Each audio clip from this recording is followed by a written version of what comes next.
Shout out mga kaboy P. At punta muna tayo sa palengke. Kaya tayo kay Roxy. Yan. Matagal natin di nagamit si Roxy. Kaya ito, gagamitin muna natin. So, malakas ang ulan dito. Malakas ang ulan. Yun. Vlog muna tayo. Yun. Hello. Punta mo, Mau. Sama ko sa inyo. Bakit? Kasi lagi ako kasama. May kasama? Dahil lang masabag. Yan. Parang lalaki. So, bibili muna tayo ng makakain natin dyan sa saan yun? Fish View. Sa Fish View, mga ka-pogi. Minsan nagugulat ako dito. Akala ko umuusok na yung sasakyan. Matamta ka dyan. Ayun yung side mirror. Hindi pa akong dali ng aking. Isang linggong dinagamit si Roski.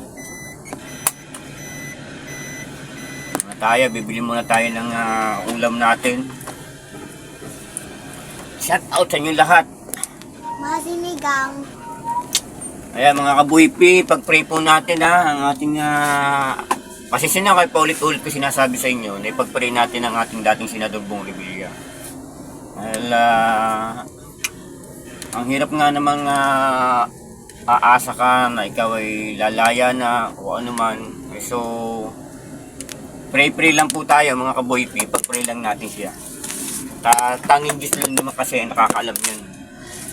Bawa ikaw ay isang, di ba, na umasa ka na ikaw ay lalaya na tapos biglang madidelay o ano man. So, importante dyan makalaya na. Ano po mga kaboypi.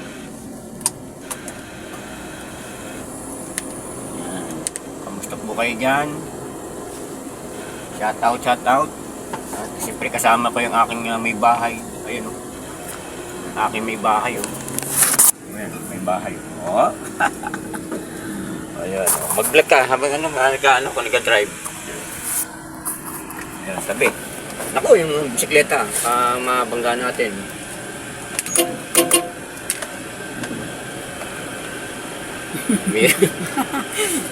Pinagdapot pa si ate ng bike.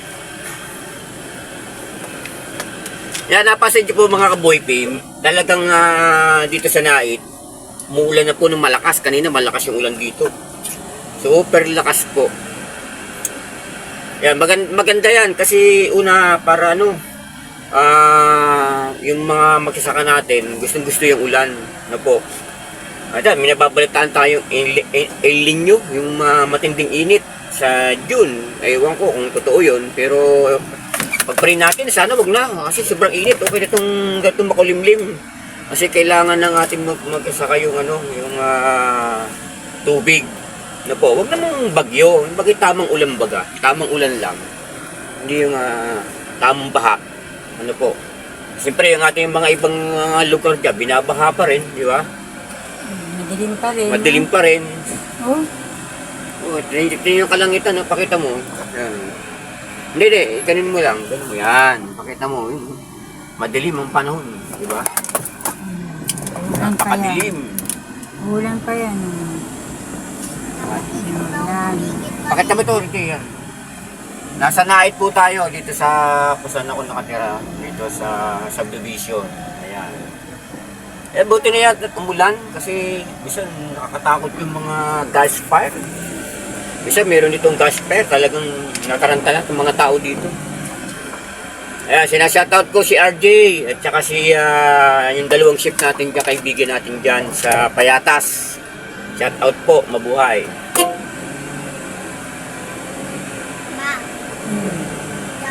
Walang dumating na sticker, Neldy? Kahit ano, kahit yung Boypi, wala? Wala, biglang nakalagay cancel. Ba't kinansel? Hindi ko lang. Baka lugi pa sa lugi pa sa gas. In fairness medyo bumaba ngayon ng gas, kaya lang yung iba, hindi pa masyadong nagbababa yung iba. Siguro hindi pa kota doon sa kanilang puhunan, kaya siguro hindi pa sila nagbababa. Hindi pa nagbababa? Mm. Mataas pa? Mataas pa yung iba, yung iba mababa na. Merong 74, Meron 74, may 70, 75. 75. Yung binili ako 77. Kanina nagpagas ako, nasa 77. 77. Oo, yung unleaded. Kaya hindi ko alam yung diesel, kung magkano. Ayan, nagpunta tayo sa punta tayong Haze Beauty sa Palengke. Kasi balita. Ang alam ko, murang mga isda doon. Kaya lang, yung iba natin mag-iisda dyan, dito sa may bandang Haze View, pagka alam nyo na pong may amoy na, Dami naman basura. huwag nyo na pong, huwag nyo nang itinda. May patakaran ngayon ng mayor dito. Anong patakaran ng mayor Ang dito? mahuli na magtapon ng basura, kulong. Ayun, yun ang maganda. Ayun, may patakaran daw dito ang mayor. Totoo ba yan? Ang dami. Oo. Totoo yan. Meron na nga nahuli. Kaya maganda yung ganyan kasi para Pati mo naman madisiplina. dapat basura, Para madisiplina. Kasi, pakita mo yung mga basura ng kalat na yan. Kaya pag nahuli daw po kayo nagtatapon ng basura dito sa lungsod ng Lait, sa Lait pag nahuli kayo, kulong ka kayo. Kaya maganda yan para madisiplina yung mga meron ng bababayan natin. Kasi kung di yung madidisiplina, patuloy pa rin sila magtatapon dito mga kaboy. Meron ng nahuli, 3. May nahuli na? Saan mo nakita? Dito sa may, dito banda sa may, Post? oo, basta na, dito lang. Maganda yung ganun. Sa sana. Hindi ko makita yung ganito lang ito. Natatakpan na kami ng electric fan. Wala na yan sa mundo. May epal dun Ayan. Tama naman yung yung ng Ay, mga taga-nai. mga taga-nait mga taga rito sa Pasanaya. Binibigyan kayo ng warning ng ating mayor na bawal po magtapon kung saan ng basura. Yan po ay hindi naman po kayo sa hinihigpitan ng ating mayor. Para po yan sa ating kalinisan. Kasi pag may kasabihan nga, ang basura, kapag tinapon mo, pag bumuha, bumabalik sa'yo. Para sa ating team po yan. Kasi, ang ang reklamo nila, kesyo, umaalis daw sila, nagtatrabaho daw sila. Hindi yung ganoon. Dapat hintayin nila yung may dumating naman magbabasura dyan. May mga truck naman may mga truck naman tayo masisipag na nagtatrabaho dyan. Na mag-aakot ng basura. Diba? Lalo ngayon sa Pasinaraw, 2 beses nagtatapon ng Yan. basura. Nang dating yung truck. Ano po tayo At mahigpit po yan pinagbabawal ang ating mayor ng Lait na magtapon po kayo kung saan. Tama yan. Gusto ko yung ganyan para Disiplina lang. madisiplina yung ating mga kababayan. Kasi yung iba, tapon nga naman ang tapon kung saan. Nakita natin ang daming basura dyan, nagkalat. Diba? Siguro sa gabi sila nagtatapon. Oo nga, sa gabi nga sila nahuli. Sa gabi. Kaya, pag nagtapon po kayo, iba pagtatapunan nyo, doon kayo sa kulungan. Diba? Pag nahuli po kayo. Maganda yung ng mayor. At, hindi naman sa inaano tayo ng mayor natin, dinidisiplina lang tayo. Maging malinis tayo. Huwag po tayo magtapon ng basura kung saan. Tulungan po natin ang ating mga barangay. Tulungan po natin yung ating mga nagtatapon ng basura. Tulungan po natin ang government. Official lang ang mga City of Lait Cavite. Diba? Hindi po nila kaya yan. Para sa kanila naman. Oo, hindi po nila kaya na pagka hindi po natin sila tutulungan. Kasi ang basura, pwede tapon po yan sa tamang basurahan. Diba? Kaya nga po lagi umiikot yung ating magbabasura. Pagka dumaan, nakakuti naman po yan mga kaboys. Nilinis tayo, tinanggal na rin ito.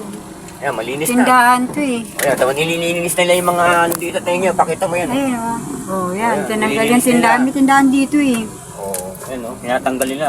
Ayan siyempre, wala nang tindahan dito. Nagiging maganda na yung puntang Pasanaya.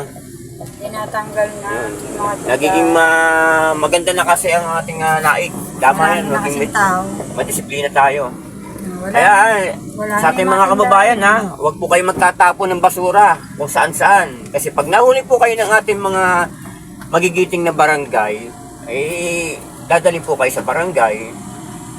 Hindi ko alam po kung ikukulong kayo kasi nagtapon po kayo ng basura kung saan. Eh, may tama naman pong kulong basurahan. talaga.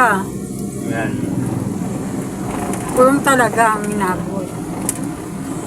Malaki naman, no? Kahit pakita mo, wala na tayo nakikita mga basura dyan. Pero doon sa daanan natin, dami, no? Yun, sa ano, Pasinaya pa, marami. Even kaya hindi pa nila ano eh. Pag na-tiyempohan sila, yan. Ayan.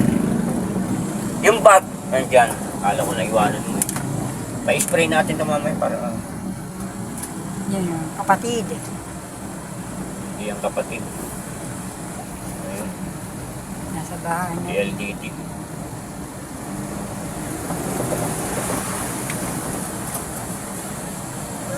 Baka dito guys. Nagkikiguys ka na rin, ha? May apple ko sa Yan, likod. nagbo-vlog dito. Wait guys daw, guys. Ayan. Yan, makikita mo yung malapit sa school ng elementary sa Timalan, nalinis na. Kasi, Linis, pakita mo, ah, pakita mga mo. basura yun. Oh, pakita mo, ganun. Yung mga Pakita mo. sinasako, yung mga ano. Natatakpan na ano. Pakita mo, ayusin mo yung camera mo. Ayan. Diba? Yan o, may mga basura nasa Ayan, oh. Yan, ihakutin ng ating mga... Ayan. Hindi, yan. Nagkakapot ng basura yan. Ayan yung mga nilinis nila, nilagay nila sa sako. Diba? Yung mga basura. Nagiging maganda yung ating... Yung mga basura nilagay nila ngayon sa sako. Kakahiwala yung nabubulok sa hindi nabubulok. Yan, oh. Ito yung bagong eskwelahan ba yan? Bago yan. Yan, ito. Ito, ang banda rito, malinis na, oh. Oo, dito ngayon eh, tama, merong maraming ano Ayan, dyan. may outpost na. Maraming outpost dyan. Ayan, nakita niya, pakita mo Nagbabantay. dito. Yan, nakita niyo yung outpost na yan. Ayan, yan yung magbabantay kung sino yung nagtatapon ng basura. Kaya malaking bagay po yan. Yan. Pag nahuli po kayo, Ayan na. ayan na, oh, nagbabantay. Pero wala pa, mamaya pa yung magbabantay gabi. Oo, kasi sa umaga, walang nag-ano. Di ba ang gandang tingnan pag malinis, oh? Malinis pati ilog. Kaya Makikita saludo mo po may tayo ilog sa pala. mga mga May ilog pala rito? May ilog, yeah, katulad may ilog pala dyan. Hindi ko alam. Galing, no? Diba? Ang linis. Linis siya ng ano, ng mayor ng Naik. Yung Mabitag ba? Yan ang ating mayor ng Naik, Cavite. Ayan o. Oh. Nag-uutos ni mayor, lahat na magtatapon ng hindi tamang basurahan. Marami ngayon nakabantay. Ayun pa, mayroon pa isa pang outpost. Ayun. Ayun, may sa atpos dulo. pa doon, nagbantay. Di ba? Ano ba yung ka pa naka... Sabi naman ng konti, bro. Nakatabi na nga siya. Sige na. Kaya makano. Ayan, oh. May atpos. Ayun, oh. Kita mo? So, umuwi ng pukat. Ayan, yung isa pa yan. Nakita niyo yung dilaw na yan. Ayan po yung mga nagbabantay na nagtatapon ng basura. Ayan, nakalagay yung Municipality of Naik. Ayan, oh. Pag nahuli po kayo niyan, Colonga po kayo. Kolonggo kayo, Kolonggo. At dito, kasi minsan talaga dito, tampak ng basura Oo, dito. talaga. Grabe ang ano dito. Wait tayo kay Boy P. Shout out po sa inyo lahat. Post mo muna. Ayan guys, nandito na kami sa bila ng mga isda yun, oh. Yan, dyan sila namimili ng isda. Yun. Sa SBU. SBU, Naik Cavite. Ayan mga kaboy P, yan sa ating mga kababayan dito sa Naik Cavite. So, yan, may pinag-uutos nga daw si Mayor na ayaw ni Mayor na maging madumi ang ating lungsod ng Naik. So makiisa po tayo, magtulungan po tayo para po sa kalilinis ng ating mga barangay o subdivision, di ba? Tulungan po natin ang ating mga barangay tanod at saka ang ating mga policeman at saka yung mga naghahakot ng basura. So para sa atin po yan, ano po? Lahat, may mga atpos na po dyan, may nagbabantay sa gabi, pabalalan po ang mahuhuli, dadalhin po kayo sa tanggapan para bigyan po kayo ng konting penalty. So yan, ingat po kayo. Ano po, kaya wag po kayo magtatapon ng basura kung saan saan. Maraming salamat po. Ito po si Boy P. Ingat po kayo palagi.